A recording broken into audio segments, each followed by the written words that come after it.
mayroong mga bumibisita sa atin dito ng mga kaibigan, paparating ng suporta. Nagpasalamat ako sa kanila, sa ating mga kaibigan at mga supporters. Whereas yung pamilya ko ay kuha na yan sila, sanay na yan sila. Battle hardened na yung aking mga anak at yung aking asawa dahil si Lieutenant pa ako noon sa Philippine Constabulary. Ganito ng buhay namin, palaging maaksyon, palaging maraming trials, maraming problema na kinakaharap. Sanay na sila, but still, they are still human na maapektuhan pa rin. Kaya malungkot sila sa nangyari, sinapit ko.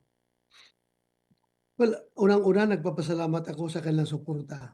Maraming salamat talaga from the bottom of my heart during the lowest times of my life. Andyan kayo para sumuporta. Maraming salamat talaga. And I swear to God that I will dedicate the rest of my life in performing what is due to the Filipino people. Gagawin ko lahat para sa Pilipinas.